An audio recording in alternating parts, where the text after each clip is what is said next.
La Segunda Guerra Mundial es conocida por sus brutalidades, pero uno de los horrores más oscuros y menos discutidos fue el impactante canibalismo y el inmenso tormento de los soldados japoneses varados en una isla remota, en donde el hambre y la desesperación empujan a los soldados a extremos inimaginables, no solo para sobrevivir, sino a veces como un acto de pura dominación. Estos actos horribles, que a menudo tienen como objetivo a prisioneros e incluso a sus propios camaradas caídos, se convirtieron en un capítulo escalofriante de la guerra, cuando las fuerzas aliadas encerradas en su locura escaló a un nivel que en algunos casos superó a los nazis. Bienvenidos a un nuevo video. Descubramos este lado espantoso e inquietante de la Segunda Guerra Mundial. Si te gusta este tipo de contenido, suscríbete a nuestro canal. Es gratis. Ahora sí, comencemos. Número 10. Canibalismo. Un crimen de guerra horrible. Las fuerzas japonesas en el Teatro del Pacífico de la Segunda Guerra Mundial perpetraron atrocidades indescriptibles que excedió la brutalidad estándar de la guerra. A medida que las fuerzas aliadas avanzaban y los recursos disminuían, algunos soldados japoneses recurrieron al canibalismo por desesperación. Sin embargo, en muchos casos, esta espantosa práctica se utilizó como una herramienta de terror y control.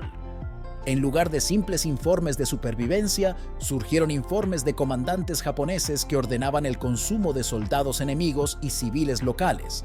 Un relato escalofriante describe el destino de 8 pilotos estadounidenses que fueron capturados después de rescatar a Chichijima. Algunos fueron asesinados inmediatamente, mientras que otros fueron mantenidos con vida para ser comidos más tarde.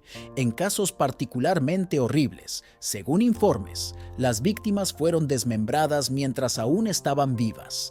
El gobierno japonés ha intentado restar importancia o borrar este oscuro capítulo de la historia. Los relatos verificados confirmaron que el canibalismo se empleó como una táctica deliberada durante la guerra.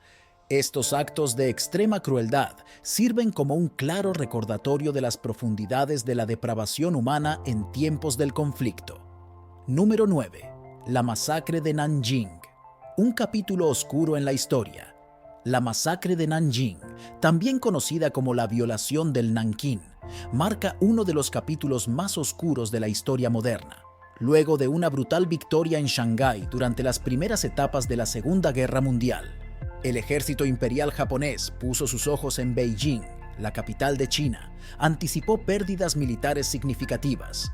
El líder nacionalista chino, Chiang Kai-shek, ordenó una retirada de tropas de la ciudad, dejando atrás solo un pequeño contingente de fuerzas auxiliares no entrenadas.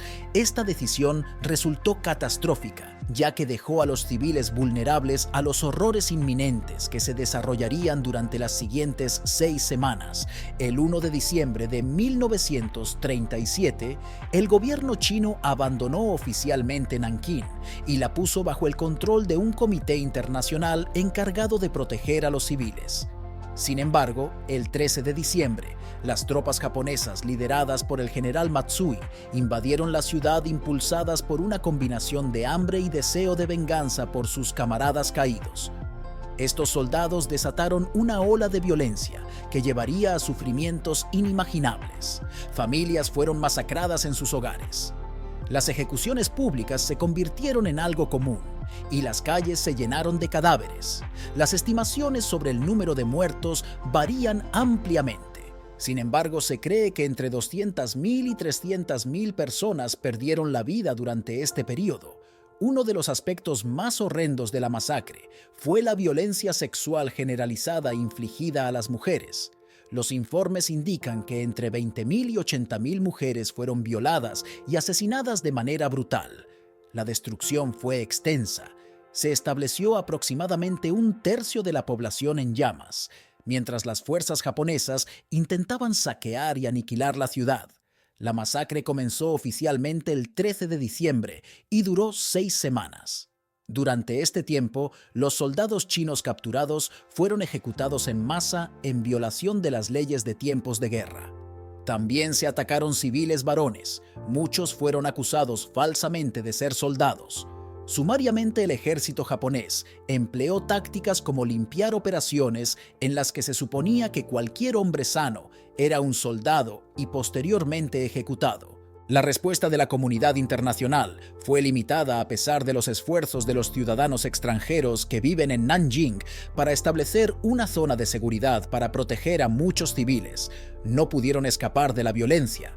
Estos individuos arriesgaron sus vidas para intervenir durante las atrocidades y documentar lo que presenciaron. Sus relatos describieron Nankín durante este tiempo como un infierno en la tierra, destacando la extrema brutalidad exhibida por las tropas japonesas. Las secuelas de la masacre dejaron profundas cicatrices en Nanjing y China.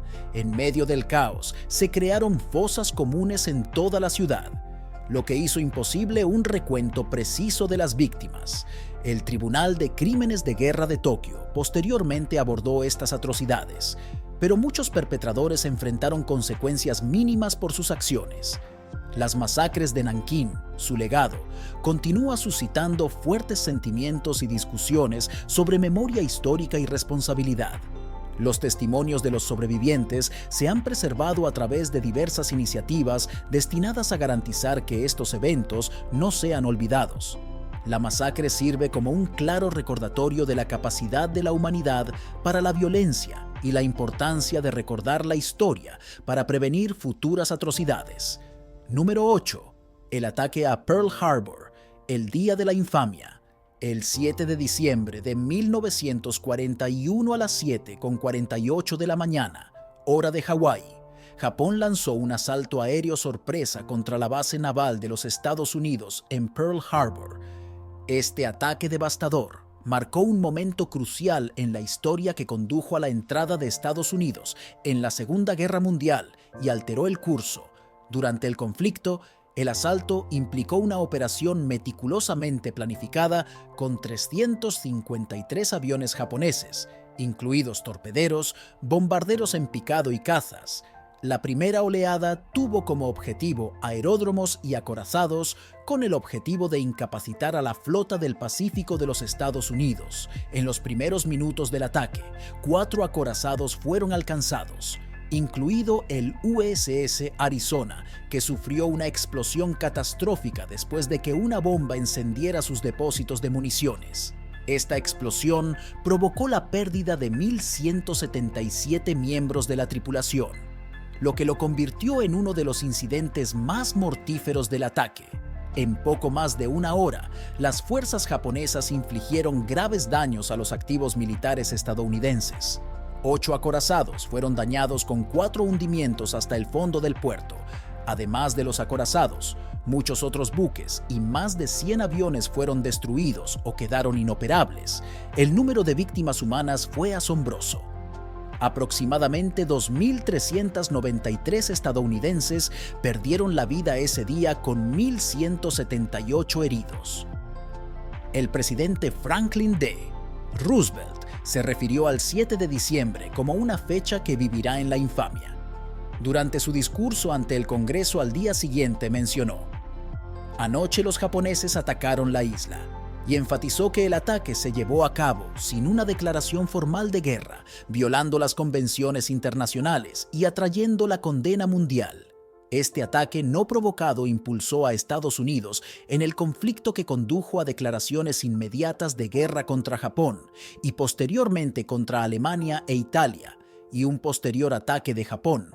Las motivaciones estratégicas detrás del ataque de Japón a Pearl Harbor surgieron de su deseo de asegurar el dominio en el Pacífico y acceder a recursos vitales en el sudeste asiático. Japón había estado expandiendo su imperio a lo largo de la década de 1930 y buscó eliminar la presencia militar estadounidense en la región para facilitar futuras conquistas. El ataque tenía como objetivo paralizar la flota del Pacífico de los Estados Unidos y evitar la interferencia con los planes de expansión de Japón.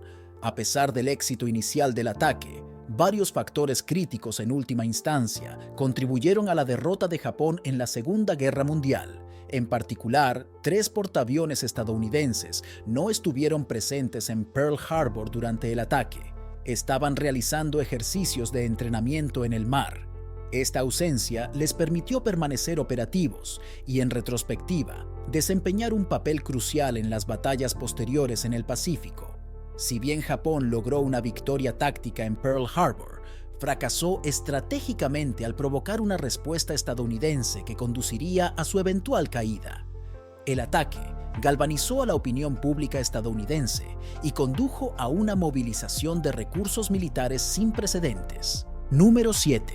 Experimentos de guerra biológica. Durante la Segunda Guerra Mundial, Japón participó en horribles experimentos de guerra biológica destinados a propagar enfermedades entre la población militar y civil. Un elemento central de estos esfuerzos fue la Unidad 731, una instalación militar encubierta responsable de realizar experimentos inhumanos con prisioneros, bajo el liderazgo del general Shiro Ishii. La unidad se centró en la investigación de patógenos como el ántrax, la tifoidea y la peste. Probaban sus efectos en cautivos sin ninguna consideración ética. De 1940 a 1941, Japón implementó una serie de ataques biológicos, lanzando bombas biodegradables llenas de ratas y pulgas infectadas sobre territorios chinos. Estos ataques fueron diseñados para maximizar la propagación de enfermedades que provocaron decenas de miles de muertes mucho más devastadoras que la guerra convencional. El ejército japonés creía que si la guerra bacteriológica se prohibía internacionalmente, indicaba su eficacia, por lo que aplicaron estas tácticas brutales sin tener en cuenta la vida humana. Los experimentos incluyeron exponer a los prisioneros a patógenos letales para observar las enfermedades resultantes. Las estimaciones sugieren que hasta 580,000 personas pueden haber muerto como resultado de estos ataques y experimentos biológicos. Además de utilizar animales infectados como armas, las fuerzas japonesas también contaminaron los suministros de alimentos y los pozos con patógenos mortales, lo que exacerbó aún más el sufrimiento entre las poblaciones civiles. El uso de armas biológicas no solo fue una violación de la ética en tiempos de guerra, sino también una estrategia calculada destinada a debilitar las fuerzas enemigas a través de enfermedades. La extensa investigación realizada en la Unidad 731 e instalaciones similares permitió al ejército japonés refinar sus métodos de diseminación para el máximo impacto. Incluso desarrollaron técnicas para ataques aéreos y fumigación con patógenos en áreas específicas. A pesar de la escala de estas atrocidades, muchos perpetradores enfrentaron consecuencias mínimas después de la guerra. Las autoridades estadounidenses otorgaron inmunidad a algunos miembros de la Unidad 731 a cambio de que los hallazgos de sus investigaciones les permitieran escapar del procesamiento por crímenes de guerra. Número 6. El Ejército de Experimentos de Congelación. El ingeniero H. Yoshimura, conocido como el Diablo Científico, llevó a cabo notorios experimentos de congelación en la Unidad 731, a diferencia de sus colegas que se centraron en experimentos quirúrgicos. Yoshimura estudió los efectos del frío extremo en sujetos humanos. Su metodología consistía en congelar las extremidades de los prisioneros en agua helada y estudiar su respuesta a diversos tratamientos. En un caso documentado, Yoshimura experimentó con un bebé de 3 días para comparar los efectos de la congelación entre bebés y adultos. Otro testigo en Nueva York describió haber visto a 2 hombres desnudos morir congelados a temperaturas bajo cero mientras eran filmados a través de estos brutales experimentos. Yoshimura desarrolló una resistencia a la congelación. Su legado sigue siendo el de un criminal de guerra en lugar de un científico memorable. Número 5. El sistema de mujeres de consuelo. El ejército japonés instituyó un sistema de esclavitud sexual, conocido como mujeres de consuelo durante la Segunda Guerra Mundial, sometiendo a cientos de miles de mujeres a una explotación horrible entre 1932 y 1945.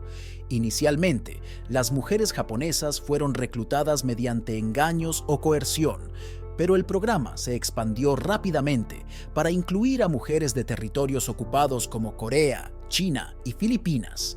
Esta operación de trata de personas a gran escala tenía como objetivo proporcionar servicios reales a los soldados japoneses, aparentemente para reducir los casos de violencia y prevenir la propagación de enfermedades de transmisión sexual entre las tropas. Sin embargo, el sistema de mujeres de consuelo tuvo el efecto contrario. En lugar de frenar la violencia sexual, institucionalizó el abuso y condujo a un aumento de los casos de violación y enfermedades. Las mujeres a menudo eran forzadas a ir a burdeles conocidos como estaciones de consuelo, donde soportaban brutales condiciones. Muchas fueron sometidas a repetidas agresiones sexuales por parte de múltiples soldados cada día, lo que les provocó graves traumas físicos y psicológicos. La deshumanización fue profunda. A estas mujeres a menudo se las llamó baños públicos o suministros militares, despojándolas de su identidad y agencia, el estigma que rodea a la virginidad y el matrimonio prematrimonial. En muchas culturas se agregó otra capa de sufrimiento para los sobrevivientes. Muchas mujeres de consuelo enfrentaron una inmensa vergüenza y aislamiento al regresar a casa, lo que llevó a algunas a quitarse la vida, mientras que otras permanecieron en silencio sobre sus experiencias hasta la muerte. El trauma infligido a estas mujeres se vio agravado por el rechazo social y falta de apoyo. El tema de las mujeres ganó atención internacional a principios de los años 1990, cuando las sobrevivientes comenzaron a hablar y exigir justicia. En 1991, un grupo de exmujeres presentó una demanda colectiva contra el gobierno japonés por violaciones de derechos humanos, lo que provocó una demanda más amplia de las acciones de Japón en tiempos de guerra que llevaron al reconocimiento público por parte del gobierno en 1993 de que las estaciones Comfort habían existido. Sin embargo, la admisión de Japón fue recibida con controversia, mientras expresaban remordimiento y negaban responsabilidad legal por las atrocidades cometidas. En respuesta a la creciente presión, Japón estableció el Fondo de Mujeres Asiáticas en 1995 para proporcionar compensación a las sobrevivientes. Sin embargo, este fondo dependía de donaciones privadas en lugar de fondos gubernamentales, lo que llevó a muchos activistas a considerarlo inadecuado. El tema sigue siendo delicado en Japón, con debates en curso sobre la memoria histórica y la responsabilidad. Número 4. Pruebas de armas químicas. La Unidad 731 de Japón fue famosa por desarrollo de armas químicas que luego se probarían en prisioneros. Estos incluyen agentes educativos como gas mostaza y cianuro. Relatos de testigos revelan escenas horribles donde los prisioneros sufrieron muertes agonizantes por la exposición a estos químicos. El uso de cámaras de gas portátiles permitió experimentos en condiciones de campo, así como en Japón. El despliegue de agentes químicos contra sus enemigos sigue siendo uno de los aspectos más oscuros de sus acciones en tiempos de guerra. La Sexta Masacre. La purga sistemática en Singapur. Tras la caída de Singapur ante las fuerzas japonesas en febrero de 1942, una horrible campaña de asesinatos en masa conocida como Suk-Ching se desarrolló del 18 de febrero al 4 de marzo. Los soldados japoneses llevaron a cabo una purga sistemática de individuos considerados anti-japoneses, lo que provocó entre 40.000 y 50.000 muertes, aunque algunas estimaciones sugieren que el número de víctimas podría ser mucho mayor. La operación fue supervisada por el Kempeitai, la policía militar japonesa, y estaba dirigida principalmente a residentes de etnia china. Esta brutal ley fue alimentada por tensiones de larga data de la Segunda Guerra Chino-Japonesa y sirvió como una demostración del dominio japonés en la región. El ejército japonés veía a la población china con sospecha, creyendo que muchos simpatizaban con los chinos. Durante la operación, los hombres chinos de entre 18 y 50 años fueron detenidos con el pretexto de detectar elementos antijaponeses. Muchos fueron llevados a lugares designados donde se enfrentaban a la ejecución. Los asesinatos ocurrieron en varios lugares de Singapur, incluidas las playas de Panggol y Changi. A menudo fueron fusilados en masa y sus cuerpos arrojados en fosas comunes o arrojados al mar. la masacre se extendió más allá de las fronteras de Singapur y afectó a las comunidades chinas en Malasia y otros territorios ocupados. Los indios tamiles y las civiles de Birmania y Tailandia también sufrieron a manos de las fuerzas japonesas. Durante esta ola de violencia, esta brutalidad generalizada mostró un patrón de opresión sistemática contra enemigos percibidos en todas las regiones ocupadas por Japón, mientras que las autoridades japonesas reconocieron más tarde que ocurrieron atrocidades durante este periodo. Subestimaron enormemente el número de muertos y se cobraron solo alrededor de 6.000 bajas. Esta negación ha continuado para provocar indignación entre los supervivientes y sus descendientes, muchos de los cuales buscan reconocimiento y justicia para las víctimas. Las secuelas de la masacre de Suk Ching siguen siendo una parte triste del pasado de Singapur en 1947. Las autoridades británicas llevaron a cabo juicios por crímenes de guerra contra varios oficiales japoneses implicados en la masacre. Por muchos más importantes que fueran figuras, escaparon del procesamiento dejando una sensación de injusticia sin resolver. Los esfuerzos para honrar a las víctimas se han vuelto más intensos en las décadas que siguieron al descubrimiento de fosas comunes en Singapur. Ha llevado a pedidos de disculpas oficiales y reparaciones por parte de Japón. La masacre sirve como un crudo recordatorio de las atrocidades cometidas durante tiempos de guerra y destaca la importancia de reconocer las injusticias históricas para fomentar la reconciliación y la curación dentro de las comunidades afectadas. Número 3. Experimentos médicos inhumanos. A medida que avanzaba la Segunda Guerra Mundial, Japón intensificó sus esfuerzos en el desarrollo de armas y la experimentación médica con civiles y soldados capturados. Entre los actos más atroces fueron la práctica de la sección viva sin anestesia en instalaciones como la Unidad 731. Miles de hombres, mujeres y niños se convirtieron en sujetos de estos grotescos experimentos. El ex miembro de la Unidad 731, Okawa Fukatu, reveló relatos inquietantes de mujeres embarazadas que fueron vivisecadas para estudiar las condiciones fetales. Científicos japoneses llevaron a cabo cirugías invasivas a prisioneros, extracción de órganos y amputación de miembros sin tener en cuenta la ética o la moralidad. Muchas víctimas fueron ejecutadas después de experimentos o enterradas vivas, añadiendo capas de horror a estos ya espantosos actos. Número 2. El ferrocarril de la muerte. Un monumento al sufrimiento. Tras importantes reveses en las batallas navales de 1942, Japón intentó establecer una ruta de suministro terrestre para conectar sus islas de origen con los territorios ocupados, lo que llevó a la construcción del infame ferrocarril de Birmania, comúnmente conocido como el ferrocarril de la muerte. El proyecto que iba de Tailandia a Birmania estuvo marcado por un sufrimiento extremo y la pérdida de vidas que involucraron el trabajo forzoso de aproximadamente 200.000 civiles asiáticos y 60.000 prisioneros de guerra. La construcción del tren comenzó en junio de 1942 y continuó hasta octubre de 1943, durante la cual los trabajadores trabajaron en condiciones horrendas para tender 415 kilómetros de vías férreas. La ruta atravesó un terreno selvático traicionero, infestado de insectos portadores de enfermedades y sujeto a las lluvias monzónicas. Los trabajadores enfrentaron desafíos físicos extremos, como atravesar montañas y construir puentes sobre ríos y cañones. Una de las secciones más notorias, conocida como el Paso Hellfire, se hizo famosa por sus brutales condiciones de trabajo y el alto número de muertes. Los prisioneros soportaron agotadoras jornadas de trabajo de 18 horas con poca comida o atención médica. Su dieta consistía principalmente en pequeñas porciones de arroz hervido y carne o pescado en mal estado, a menudo contaminados con excrementos de rata e infestados de gusanos. Muchos sucumben a enfermedades como la chalera disidente y las úlceras tropicales. Debido a la desnutrición y las condiciones de vida insalubres, además de la falta de tratamiento médico adecuado, significaba que a los trabajadores enfermos a menudo se les dejaba morir mientras que otros continuaban trabajando en duras condiciones. La tasa de mortalidad entre los trabajadores era asombrosa.